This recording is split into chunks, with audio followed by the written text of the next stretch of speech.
तो नमस्कार दोस्तों, कैसे हैं आप लोग? आशा करता हूँ कि आप लोग बढ़िया होंगे और सब कुछ एकदम बढ़िया चल रहा होगा। दोस्तों, अगर आप IBPS, RRB, PO mains exam देने जा रहे हो, तो सबसे पहले तो आपको मेनी-मेनी कांग्रेचुलेशंस क्योंकि प्रीलिम्स क्लियर करना ही प्रूव करता है कि आप इस कॉम्पिटिशन के लायक हो, ठीक है? अब आप उस स्टेज पर हो जहाँ सिलेक्शन और रिजेक्शन के बीच एक डिफरेंस सिर्फ़ स्ट्रैटेजी, एक्यूरेसी और कामनेस डिसाइड करता है, ठीक है? तो इसलिए ये वीडियो लास्ट मोमेंट पर आपके लिए काफ़ी हेल्पफुल होने वाली है। लेकिन दोस्तों, वीडियो में आगे बढ़ने से पहले अगर आपने चैनल को सब्सक्राइब नहीं किया है, तो वो करना ज़्यादा ज़रूरी है, ताकि आप ऐसे ही इंपॉर्टेंट नोटिफ़िकेशंस मिस ना कर पाएँ, ओके? सबसे पहले दोस्तों बात करते हैं लास्ट मिनट प्रिपरेशन स्ट्रैटेजी की। तो अब तो बिल्कुल भी नया टॉपिक स्टार्ट नहीं करना है। इस टाइम पर जो आता है, उसको और स्ट्रॉन्ग बनाना है, ठीक है? और सिर्फ़ रिवीजन, रिवीजन, रिवीजन, ठीक है? ऐसे पज़ल्स जो आपको टफ़ लगते हों, उनको एग्ज़ाम में भी अवॉइड करना बेटर होता है। मेंस में हर क्वेश्चन सॉल्व करना ज़रूरी नहीं होता। स्मार्ट सिलेक्शन ही सक्सेस का फ़ॉर्मूला होता है, ओके? क्वांट्स और न्यूमेरिकल एबिलिटी के लिए लास्ट मोमेंट पर सिर्फ फ़ॉर्मूलाज़, शॉर्ट ट्रिक्स और कॉमनली आस्क्ड पैटर्न्स रिवाइज़ करिए। अरिथमेटिक के स्कोरिंग चैप्टर्स जैसे percentage, ratio, profit and loss, DI हो गया आपका, टाइम एंड वर्क और सिंपल इंटरेस्ट पर फोकस रखिए। डीआई के क्वेश्चन देखो लेंथी हो सकते हैं, इसलिए सिर्फ वही डीआई अटेम्प्ट करिए जो क्लियरली मैनेजेबल लगे। स्पीड के चक्कर में कैलकुलेशन मिस्टेक्स मत करिए, एक्यूरेसी ज़्यादा इंपॉर्टेंट है, ओके? अब बात करते हैं जनरल अवेयरनेस की। तो आरआरबी पीओ मेंस का सबसे डिसाइडिंग सेक्शन माना जाता है जनरल अवेयरनेस।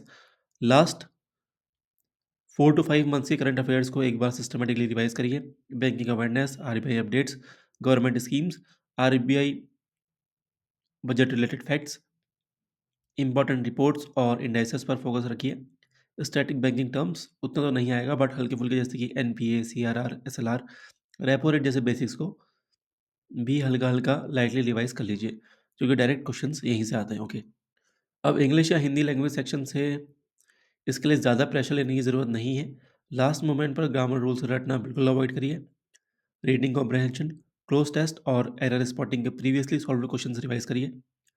वोकैब के लिए सिर्फ कॉमनली यूज्ड और रिपीटेड वर्ड्स देखिए।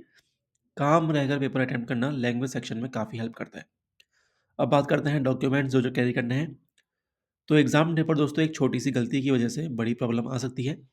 एग्ज़ाम सेंटर जाते वक़्त RRB PO mains admit card का क्लियर हार्ड कॉपी ले जाना मैंडेटरी है। उसके साथ एक वैलिड आइडेंटिटी प्रूफ ओरिजिनल में होना चाहिए, जैसे Aadhaar card, PAN card, voter ID, passport, ठीक है?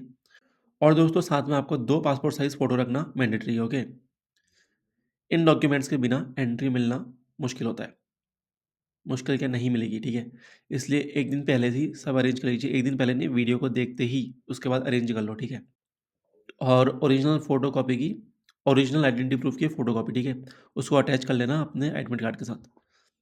अब आते हैं सबसे कॉमन मिस्टेक्स पर जो कैंडिडेट्स लास्ट मोमेंट पर कर देते हैं। सबसे बड़ी गलती होती है एग्ज़ाम से 1 दिन पहले पूरे दिन पढ़ना। इससे दिमाग ओवरलोड हो जाता है और एग्ज़ाम डे पर फ़ोकस कम हो जाता है। एग्ज़ाम से 1 दिन पहले सिर्फ शॉर्ट नोट्स, फ़ॉर्मूलाज़ और जीए के की पॉइंट्स रिवाइज़ करिए और टाइम पर सो जाइए। प्रॉपर स्लीप लेना सिलेक्शन के लिए बहुत ज़्यादा ज़रूरी होता है। दूसरी कॉमन मिस्टेक होती है पैनिक और कंपैरिजन। एग्ज़ाम सेंटर पर दूसरों के मॉक स्कोर्स, अटेम्प्ट्स या प्रिपरेशन सुनकर खुद को डिमोटिवेट मत करिए। हर कैंडिडेट का पेपर और प्रिपरेशन स्ट्रेटजी अलग-अलग होती है। आपका फोकस सिर्फ अपने पेपर पर होना चाहिए, ठीक है? किसी और के परफॉर्मेंस पर नहीं। तीसरी बड़ी गलती होती है टाइम मैनेजमेंट का फेलियर। मेंस एग्ज़ाम में हर सेक्शन के लिए लिमिटेड टाइम होता है, इसलिए किसी एक क्वेश्चन पर ज़्यादा टाइम वेस्ट मत करिए। अगर क्वेश्चन टफ लग रहा है, तो उसे स्किप करिए और आगे बढ़िए। पहले ईज़ी और मॉडरेट क्वेश्चंस अटेम्प्ट करिए ताकि कॉन्फिडेंस बिल्ड हो। एक और सीरियस मिस्टेक होती है ब्लाइंड गेसिंग। नेगेटिव मार्किंग की वजह से बिना लॉजिक के आंसर मार्क करना आपके ओवरऑल स्कोर को काफ़ी नीचे ले जा सकता है। थोड़े कम क्वेश्चंस सही अटेम्प्ट करना ज़्यादा इफेक्टिव होता है कंपेयर टू ज़्यादा क्वेश्चंस गलत अटेम्प्ट करना। अब बात करते हैं एग्ज़ाम हॉल माइंडसेट की। दोस्तों, आरआरबी पीओ मेंस सिर्फ नॉलेज का एग्ज़ाम नहीं है, बल्कि सेल्फ कंट्रोल और कॉन्फिडेंस का टेस्ट है। आप यहाँ तक आए हो, इसका मतलब आप में पोटेंशियल है।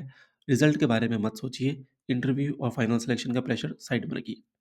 आपका काम सिर्फ इतना है कि एग्ज़ाम हॉल में अपना बेस्ट देना। एग्ज़ाम शुरू होने से पहले डीप ब्रेथ लीजिए, पेपर को कामली देखिए और अपनी स्ट्रेटेजी फॉलो करिए। अगर स्टार्ट थोड़ा स्लो भी हो जाए, तो पैनिक मत करिए।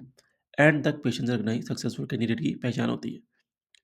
आखिर में एक ही बात कहूँगा दोस्तों, आरआरबी पीओ मेंस एग्ज़ाम आपके करियर का टर्निंग पॉइंट हो सकता है। आखिरी दिन प्रेशर में नहीं, कॉन्फिडेंस के साथ यूज़ करिए। आपने जितनी मेहनत की है, उसका रिज़ल्ट ज़रूर मिलेगा। Wish you all the very best. काम रहिए, फ़ोकस्ड रहिए और एग्ज़ाम को स्मार्टली अटेम्प्ट करिए। मिलूँगा आपसे एक और शानदार और धमाकेदार वीडियो में। अभी लेता हूँ अलविदा, तब तक के लिए धन्यवाद।